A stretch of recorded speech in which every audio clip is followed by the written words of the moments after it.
And now joining us is Democratic Congressman Greg Landsman of Ohio. He says his name was in the notes of the suspected Minnesota shooter. Congressman, thanks for taking the time. What a traumatic past few days I'm sure this has been. What were your initial thoughts when you heard your name was in the notes of this suspect? Well, I mean, first, obviously, the loss of life is what's tragic and heartbreaking here, and what this individual did to this community and to Minnesota, the country, is unforgivable. We were worried. We've been worried for a long time, so many of us, because of the threats, the increased rhetoric, political violence in general. It's been an unsettling time. And then Sunday morning, we were notified by law enforcement that in the car was a hit list, and there was this, there was a list of names that included mine. Now, I don't know that there was ever a time when I thought he would, actually show up, and thank God he never left Minnesota and they got him. But you don't know. I mean, they didn't have eyes on the guy for 48 hours. And so, it's unsettling, it's unfortunate, and it was scary.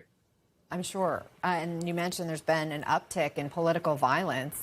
In fact, you wrote about attending a rally following the horrific shooting of the two young people outside the Capitol Jewish Museum in D.C. And you said that you had decided not to have police protection at this rally. And you write, quote, "Standing in the crowd, talking to constituents, I had the most vivid image. All of a sudden, I saw myself on the ground, dead from a gunshot." That is quite a terrifying thought. Yeah, the image hasn't left me. I don't think it ever will. And now I have additional images, right? Sarah Neuron in DC, and now this in Minnesota. You can only imagine what they felt and what they went through in those final moments. And for what? It's political violence. It's so unnecessary. It's so wrong. It's been fueled by horrible rhetoric in general. I'm not going to say that this is, one side or the other. This is just extremism, and it's got to be denounced. And then we've got to clean up our own rhetoric. We've got to clean up these social media sites. I hope the president takes this seriously, more seriously than I've seen so far, and grabs all the CEOs of these major social media companies and says, look, we're going to clean up your sites, because we're not going to do this anymore.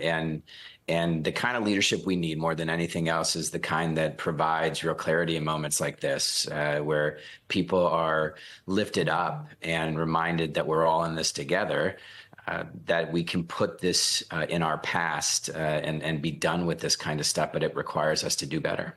I still can't believe, though, that you say that image, that idea that you could become a victim of an attack as horrific as this, that image of you lying on the ground with a bloodshot wound is in your mind and kind of hovering there for an extended period of time now with these additional attacks that we've been reporting on. We do know that the Capitol Police have investigated over 9,000 threats against Congress members and their families in the past year. Senate Judiciary Chairman Dick Durbin says he feels safe most of the time.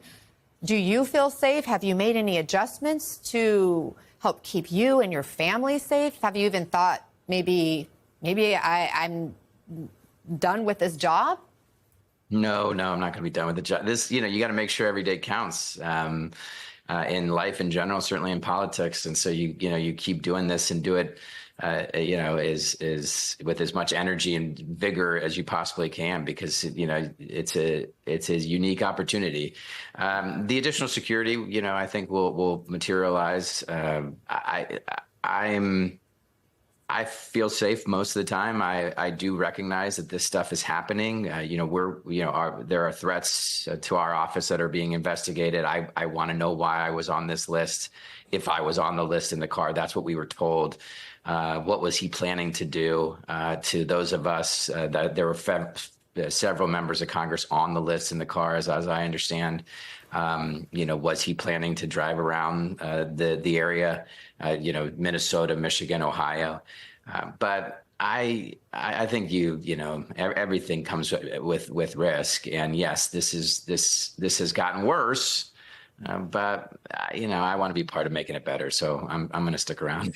I mean, I know you talk about people coming together, and maybe a tragedy like this helps bring people together. President Trump still hasn't called Governor Walz after this weekend's shootings. He was asked about that this morning. Here's what he said. Listen. I don't really call him. Look, he appointed this guy to a position. I think the governor of Minnesota is so whacked out. I'm not calling him. Why would I call him? I could call him and say, hi, how you doing? The guy doesn't have a clue. He's a mess. So, I could be nice and call him, but why waste time?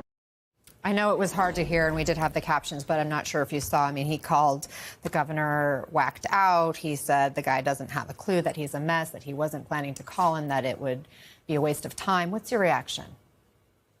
I want everyone in the United States to appreciate, especially young people, that presidents typically do the following in situations like this.